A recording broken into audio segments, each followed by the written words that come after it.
Hey up, welcome back. Now, feints to set up the knockout. Now, some people argue that feints don't exist. What? Whew. Anyway, let's ignore that for the moment. Let's analyse for a second how we can use a feint to set up a knockout. Let's say, for example, that you've got a great backhand, a great right cross, or mirror image it, a great left cross, or straight left, straight right, whichever one you want to throw, because they're slightly different. So, we want to land it on their jaw, and they're high guardish or whatever it is. You've got to find a way to get there, haven't you? So, you could just get lucky and just throw a 1-2 down the pipe and it lands anyway. Fine, doesn't matter. But let's look at some ways of feinting to set up that right hand. Now, example, right? Now, I've got to make this caveat in place, right? Do not pass up a chance to punch him in the face to throw a feint. Do not pass up a chance to punch him in the face to throw a feint. All right? So let's get that out of the way. So let's say that you're throwing your 1-2s and they keep defending it. They've got great defense, but you're on top, but for some reason you can't get that 2 in there. They've got great defense. You might even land the jab, but they're stopping the 2. Whatever it is, doesn't matter. Now, if you're always throwing at the same cadence that means the same sort of speed, just in case there's any morons out there, look at previous videos for that. So, you're throwing your 1-2, and it's always making this noise. 1-2, 1-2, 1-2, 1-2, 1-2, 1-2. 1-2, and that's how you always throw it. And I've seen and know of good fighters who always throw at the same speed. They don't vary it. No idea why they don't, but they don't. So the defender always knows that he goes 1-2, 1-2, 1-2, 1-2, 1-2, 1-2, 1-2. He knows what's coming, doesn't he? It's always 1-2. It's always the same speed. But if instead of going 1-2, 1-2, 1-2, 1-2, you went 1-2, or 1-2, 2. You understand what I mean? That delay, that feint, that 1, and then throwing is a bit that might get you in. It's just an example, all right? Not saying it's going to work every time. It's an example of a feint. There are millions and millions of examples of feints. The only limit is your imagination and your ability. That's the only limit to the number of feints that you can use. That's the only limit to the number of feints that you could potentially use. It's your imagination and your ability. There's foot feints, shoulder feints, hand feints, head feints, eye feints, all sorts of feints. Delays, speeded up, and everything in between. You'll see where I'm going with it. So you can vary that 1-2. Again, come back to listen to the sounds. When people throw 1, 2, 3, invariably, especially on pads, bullshit pads, this is the noise. 1, 2, 3. 1, 2, 3. 1, 2, 3. 1, 2, 3. 1, 2, 3. There's always that delay between the 2 and the 3. So you're covering it 1, 2, 3, 1, 2, 3, 1, 2, 3, 1, 2, 3. You know it's coming, and just that'll cover it, which is another big mistake, which I'll move on to another video. Remind me about not doing that. Long story. But this is the noise that maybe you should make. 1, 2, 3. 1, 2, 3. 1, 2, 3. 1, 2, 3. And then you can vary that, can't you? You understand what I mean? So you might do 1, 2, 3, 1, 2, 3, 1, 2, 3, setting them up, then 1, 2, 3. Or vice versa and everything in between. So you've got to start using your brain and start to think about how these things can be used to feint to set up the knockout.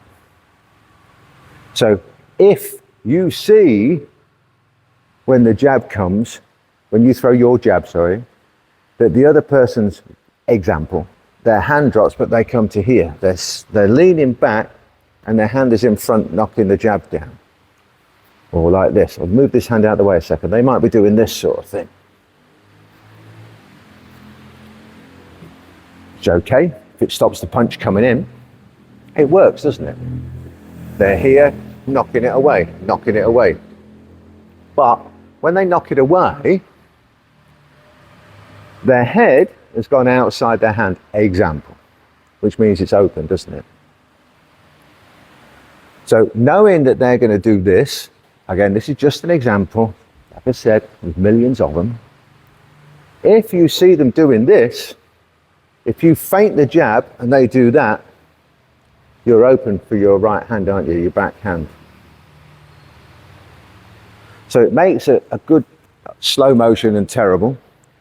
Instead of going bang and hitting them with it, bang and hitting them with it, or getting it blocked, it's boop, let the bad block come in and then whack, throw your punch over the top.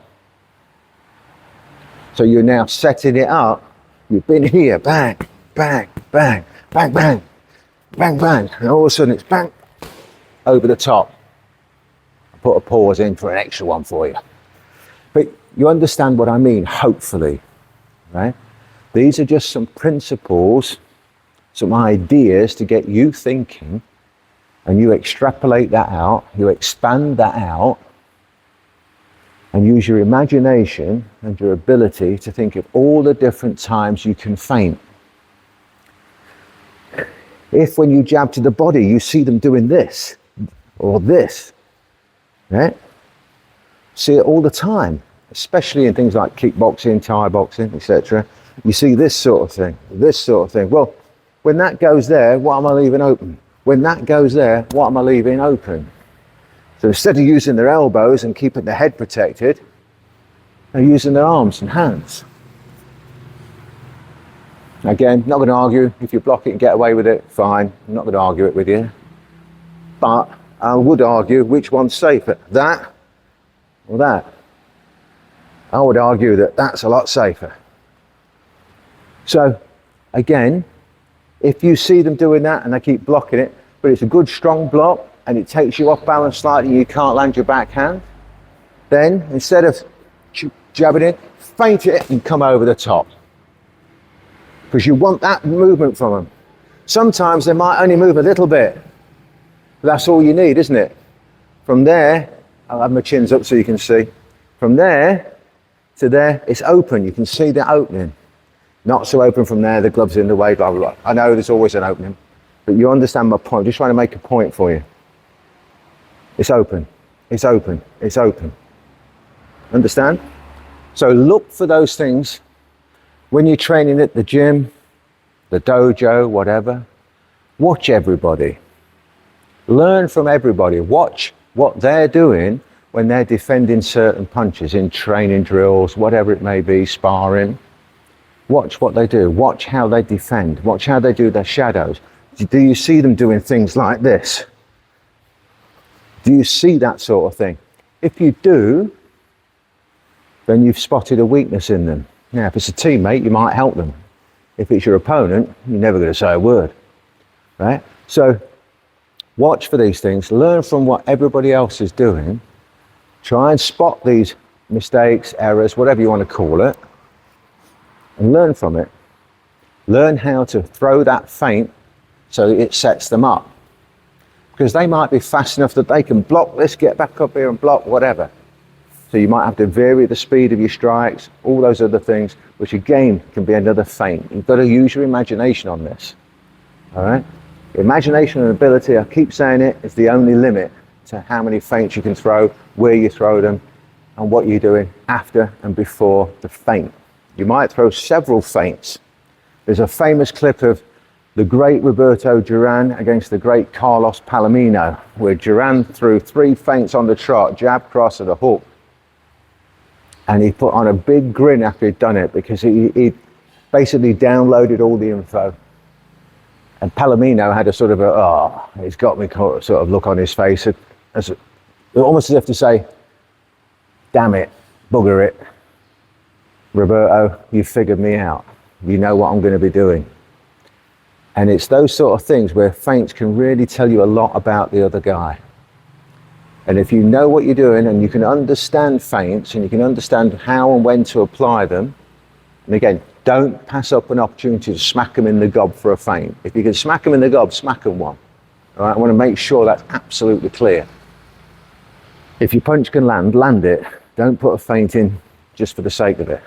But if you can't land them, maybe it's time to start putting those feints in.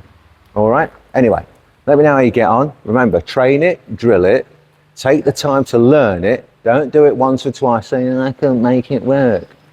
Do it properly, train it, and it will work for you. All right? Catch you on the next one.